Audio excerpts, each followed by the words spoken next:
Hello दोस्तों, प्रभु यीशु मसीह के नाम में आप सभी को जय मसीह की। परमेश्वर के नाम की स्तुति हो, परमेश्वर के नाम की महिमा हो। मैं एक बार फिर से आप सभी का स्वागत करती हूँ मेरे एक और नए वीडियो में। दोस्तों, आज का वीडियो बहुत ही खास होने वाला है उन लोगों के लिए जो आज यीशु मसीह पर विश्वास करते हैं, जो आज यीशु मसीह को अपना उद्धारकर्ता के रूप में मानते हैं और हर रोज़ नियम से प्रार्थना करते हैं, बाइबल पढ़ते हैं और प्रार्थना के अनुसार अपने जीवन को वचन के अनुसार जी रहे हैं। आज कई सारे ऐसे मसीही भाई बहन हैं जो प्रार्थना करते हैं और सोचते हैं कि हम यीशु की आवाज़ को किस प्रकार से सुने, किस प्रकार से हम यीशु की बातों को सुन सकते हैं। तो आज के इस वीडियो में मैं आपको यही बताने वाली हूँ, जिसे अगर आप देखेंगे तो परमेश्वर की आवाज़ को सुन पाएंगे और आपको किस तरह से प्रार्थना करना ज़रूरी है ये भी आपको जानने को मिलेगा। क्योंकि आप प्रार्थना तो करते हैं, सुबह को करते हैं, शाम को करते हैं, हर टाइम करते हैं, लेकिन एक ऐसा समय करने से जब आप प्रार्थना करेंगे तो आपको सफलता मिलेगी और आपका सफलता का वह कारण होगा। क्योंकि आपके जीवन में ऐसी बहुत सारी चीज़ें हैं, बहुत सारी परेशानियां हैं जिसका हल आपको नहीं पता, तो सब कुछ आपको मिलेगा। वीडियो को पूरा ज़रूर देखिएगा। मैं बहुत सारी चीज़ों में आप लोगों को इस वीडियो में बताऊंगी, इसलिए कोई भी पार्ट स्किप मत करिएगा। अगर आप इस चैनल पर नए हैं तो चैनल को सब्सक्राइब ज़रूर करिएगा और बेल आइकन को ज़रूर दबाइएगा ताकि आने वाली हर एक वीडियोस के बारे में आपको नोटिफिकेशन मिलता रहे। मैं आप लोगों को वचन बताती हूँ, उस वचन से आप सीख करके आगे बढ़ सकते हैं परमेश्वर के रास्ते पर। तो चलिए वीडियो को शुरू करते हैं। तो सबसे पहले मैं आप लोगों को ये बताना चाहती हूँ कि प्रार्थना करने का एक समय होना चाहिए। जैसे कि बाइबल में आप जानेंगे तो 3 टाइम प्रार्थना करते थे परमेश्वर के जो दास लोग थे। कई लोग तो 7 बार करते थे। हर तरह से समय दिया हुआ है कि कब कब आपको करना चाहिए, लेकिन जो भोर की प्रार्थना होती है वह सबसे अलग होती है, क्योंकि भोर की प्रार्थना का मतलब है सुबह के 4 बजे। आप जो प्रार्थना करते हैं बहुत ही अलग होता है। सारे समय जो आप प्रार्थना करते हैं उससे अब उसका क्या प्रभाव पड़ता है आपके जीवन में, और क्या आप सुबह जल्दी उठना चाहते हैं।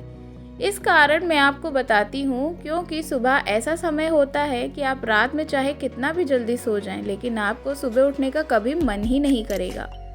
आलसीपन आपके अंदर होगा और ये आलसीपन शैतान ही आपके अंदर डालता है।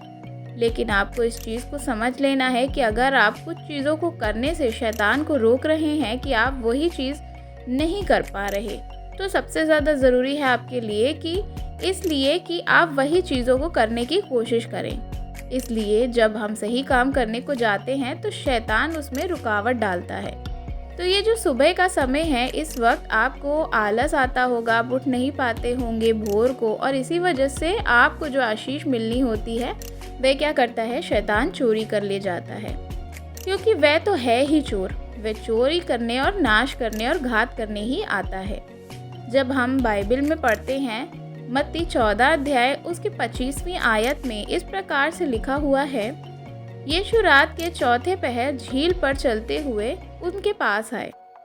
तो इस वचन के द्वारा हमें ये पता चला कि जो मत्ती में लिखा है, नए नियम में जब हम यीशु मसीह अपने चेलों से मिलने के लिए आए, तो किस समय आए वह वहाँ पे साफ बताया गया है, रात के चौथे पहर।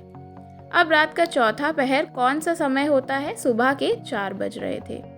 उस वक्त सब लोग सो रहे होते हैं, तो आधी दुनिया तो सो ही रही होती है और इसलिए कोई उठना नहीं चाहता, क्योंकि सबके अंदर क्या होता है, आलस आ जाता है। तो इस समय यीशु मसीह अपने चेलों से मिलने के लिए आए। यही वो समय है जब यीशु मसीह आपसे मिलने भी आते हैं। लेकिन अगर आप उस समय सो रहे हों तो आप खुद सोचिए कि यीशु मसीह जो आपसे मिलने आते हैं, आपको बातें बताने वाले होंगे, जो आपको नई नई बातें, कठिन बातें बताने वाले होंगे, वह आप नहीं जान पाएंगे और इस वजह से आपकी आत्मिक उन्नति नहीं हो पाती। आप बोलते हैं कि मैं प्रार्थना तो करता हूँ लेकिन मन नहीं लगता, मैं वचन तो पढ़ता हूँ लेकिन समझ नहीं पाता। क्या कारण है? क्योंकि जब यीशु मसीह आपसे बात करना चाह रहे हों, तो आप बहुत सारी बातें बताना चाह रहे हों आपको, तो उस वक्त आप क्या कर रहे होते हैं, सो रहे होते हैं। तो यही है वह भोर का समय जब यीशु मसीह आपसे मिलने के लिए आते हैं। वे आपसे बात करने के लिए तैयार रहते हैं, लेकिन अब आपको देखना है कि आपको क्या करना है। इसलिए जब आप सुबह को भोर को जब परमेश्वर की उपस्थिति में जाएं, अपने आप को नम्र करके, दीन करके, और ये भोर को प्रार्थना जो आप करते हैं परमेश्वर सुनते हैं। परमेश्वर देख रहे होते हैं उस वक्त, क्योंकि साफ जब हम वचन के अनुसार देखते हैं तो लिखा हुआ है कि वह अपने चेलों से मिलने के लिए चौथे पहर को, रात के चौथे पहर को आए। और कई बार इसी वजह से आप लोगों को लगता होगा कि परमेश्वर मुझसे बात नहीं करते, मेरी प्रार्थना नहीं सुनते। लेकिन जब आप प्रार्थना ही नहीं करेंगे, ना ही सही रीति से करेंगे, तो फिर कैसे परमेश्वर आपकी बातों को आपको बताएंगे जो वो आपको बताना चाहते हैं। वो आप सबसे प्रेम करते हैं, लेकिन वो चाहते हैं कि आप उन्हें सही तरह से प्रार्थना करें, उनसे उन्हें पुकारें, और कम से कम आप पहले उनकी उपस्थिति में आएं। वे एक समय उन्होंने आपको बताया, उन्होंने वचन में लिखा है, जब आप उस समय प्रार्थना नहीं करोगे, फिर चाहे आप सुबह 8 बजे 10 बजे उठकर कितना भी प्रार्थना कर लो सच्चे मन से, लेकिन वह प्रार्थना और भोर की प्रार्थना में ज़मीन आसमान का अंतर है। ऊपर उत्पत्ति 3 अध्याय का 8 आयत में जब हम पढ़ते हैं तो वहाँ इस प्रकार से लिखा है, तब यहोवा परमेश्वर जो दिन के ठंडे समय में वाटिका में फिरता था, शब्द उसको सुनाई दिया। तो यहाँ पर हमें साफ पता चल रहा है कि परमेश्वर यहोवा दिन के ठंडे समय कहाँ, वाटिका में, मतलब बगीचे में घूमते थे, आते थे।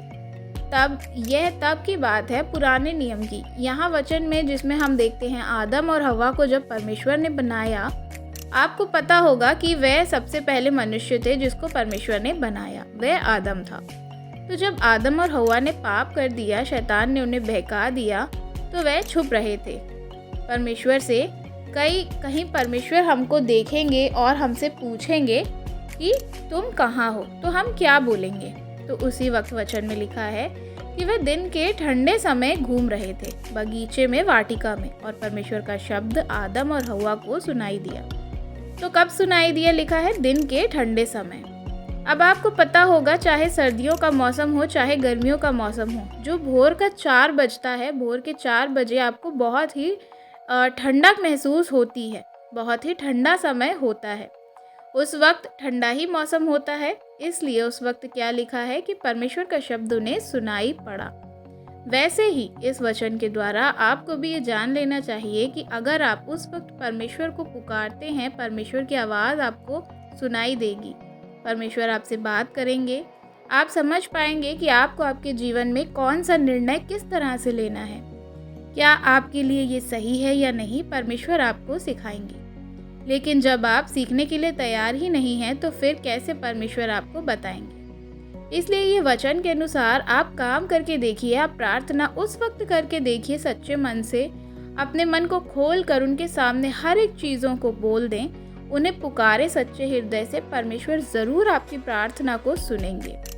तो ऐसा आपको नहीं बोलना है कि मेरी प्रार्थना में मन नहीं लगता। जब आप सही समय पर प्रार्थना करेंगे, अपने आप पवित्र आत्मा आपकी मदद करेगा, क्योंकि परमेश्वर आपको देख रहे हैं, वो आपके पास आकर के आपसे बातचीत करना चाहते हैं, और वे आपको बहुत सी बातें बताना चाहते हैं ताकि आप आगे बढ़ें। जो आपकी रुकावट है, आपके जीवन में जो बीमारी, दुख है, निराशा है, उसको वह दूर करना चाहते हैं। और सिर्फ यही 2 वचन नहीं है, मैं आपको एक तीसरा वचन और बताना चाहूँगी, जिससे आपको पता चल जाएगा कि सही समय कौन सा है और ज़रूरी क्या है। जब हम देखते हैं मरकुस की किताब, उसका 13 अध्याय और उसकी 35वीं आयत, तो वहाँ पर लिखा है इस प्रकार से, इसलिए जागते रहो, क्योंकि तुम नहीं जानते कि घर का स्वामी कब आए, सांझ को या आधी रात को या मुर्गे के बांग देने के समय या भोर को। तो इससे क्या पता चला? यहाँ पर एक शब्द है भोर। मैं पूरा वचन नहीं आप लोगों से बता रही हूँ, मैं मेन पॉइंट आपको यहाँ पर बता रही हूँ कि जो भोर का समय यहाँ पर भी दिया हुआ है कि यीशु मसीह, अब सभी को पता होगा कि जल्द ही दोबारा इस पृथ्वी पर आने वाले हैं, लेकिन वह समय कौन सा होने वाला है कोई नहीं जानता। वो खुद यीशु मसीह भी नहीं जानते, सिर्फ जीवित परमेश्वर जानते हैं। लेकिन यहाँ पर भोर का भी बताया हुआ है कि वह भोर का समय हो सकता है, और वही समय अगर आप सो रहे होंगे, गहरी नींद में पड़े होंगे, तो बुरे सपने आपको आएंगे। इसलिए आप कहते हैं कि मुझे बुरे सपने क्यों आते हैं, मैं जल्दी क्यों नहीं उठ पाता। कारण क्या है? क्योंकि आप शैतान को अवसर देते हैं कि आपको गहरी नींद में लेकर जाए। और जब आप गहरी नींद में रहोगे, शैतान आपको बुरे सपने दिखाएगा। और जो सपने आपको उठकर वचन पढ़ना चाहिए, प्रार्थना करना चाहिए जिस समय में, और जिन समय में वचनों को आपको देखना चाहिए, सुनना चाहिए, पढ़ना चाहिए, उस पर ध्यान लगाना चाहिए, उस समय आप किसको दे रहे हैं? शैतान को। और इसलिए आप आगे नहीं बढ़ पा रहे हैं। तो यही रुकावट का भी एक बहुत बड़ा कारण होता है। तो इसलिए आप अपने अंदर आलसीपन को दूर करें। जितना आपका शरीर कहे उतना करने की कोशिश करें, और कोशिश करें कि पवित्र आत्मा से कहें कि प्रभु मुझे सुबह उठाइए। तो पवित्र आत्मा आपको सुबह उठाएगा भी। आप शरीर के नहीं पर परमेश्वर के वचन को सुने। जब आप पवित्र आत्मा के अनुसार चलते हैं, वचन में जो बताया हुआ है वो काम करते हैं, तो आप आत्मा से चल सकते हैं। आज लोग सोचते हैं कि सुबह तो कोई भी उठ सकता है 4 बजे, लेकिन उठने से ही नहीं होता। आप उठकर क्या काम कर रहे हैं? बहुत सारे मसीह भाई बहन ऐसे होते हैं कि सुबह 4 बजे उठ तो जाते हैं, लेकिन उठने के बाद वे जिम जाते हैं, वॉकिंग करते हैं, बाहर दौड़ते हैं, काम करते हैं, एक्सरसाइज करते हैं, बहुत सारे ऐसे काम करते हैं। फ़ोन चलाते हैं। फ़ोन चलाना हो तो सबके पास है। फ़ोन सबके पास होता है तो सबसे पहले जब आप उठते हैं तो उठकर क्या करें? फ़ोन ना चलाएं। आप चाहें तो फ़ोन पर बाइबल डाउनलोड कर सकते हैं, आप उससे बाइबल को पढ़ सकते हैं। लेकिन क्या करते हैं आप अपने जीवन में? सबसे पहले प्रायोरिटी देंगे आप व्हाट्सएप। हो सकता है व्हाट्सएप चला रहे हों या और किसी अदर एप्लीकेशन पे आप लग गए हों। जो पहला स्थान आपके जीवन में आपको किसको देना है, वह आप उसको ना दे करके, यानी आप परमेश्वर को ना दे करके क्या कर रहे हैं? फ़ोन को, एक्सरसाइज, जिम में आप इन सारी चीज़ों में क्या कर रहे हैं? काम कर रहे हैं। परमेश्वर को तो आपके कामों के द्वारा दिखता है, वह बोलने से नहीं दिखता। इसलिए जब आप उठें तो बिना कुछ काम किए, कोई भी चीज़ों को करने से पहले प्रार्थना में जाएं, क्योंकि आपको पता है कि परमेश्वर आपका इंतज़ार कर रहे हैं। वह आपसे बात करेंगे, वह आपको बहुत सारी बातें सिखाएंगे ताकि आप आगे बढ़ें और परमेश्वर का काम करें। मैं आप लोगों के लिए एक छोटी सी प्रार्थना करूंगी, तो उसे विश्वास के साथ रिसीव करिएगा। बोलकर साथ में मेरे बोलिएगा। सर्वशक्तिमान पिता परमेश्वर, मैं प्रार्थना करती हूँ पिता, जो भाई बहन विश्वास के साथ ये वीडियो को, प्रार्थना को सुन रहे हैं, पिता परमेश्वर आपका आत्मा इन्हें छुए, और इन्होंने जो आज के वचन को सुना है, पिता परमेश्वर आज आप इनसे बात करें। पिता जब ये भोर को उठें, आपकी उपस्थिति में जाएं, तो पिता इन्हें प्रार्थना करने का मन दे। पिता परमेश्वर इन्हें अपने योग्य बनाएं कि आपको पुकारें और आप इन्हें अनुग्रह दें, बुद्धि दें, ज्ञान दें और समझ दें। इन्हें प्रार्थना करने के लिए पवित्र आत्मा इनकी मदद करें पिता परमेश्वर, ताकि आप इन्हें बड़ी बड़ी और कठिन बातों को बताएं जिन्हें ये अभी तक नहीं जानते।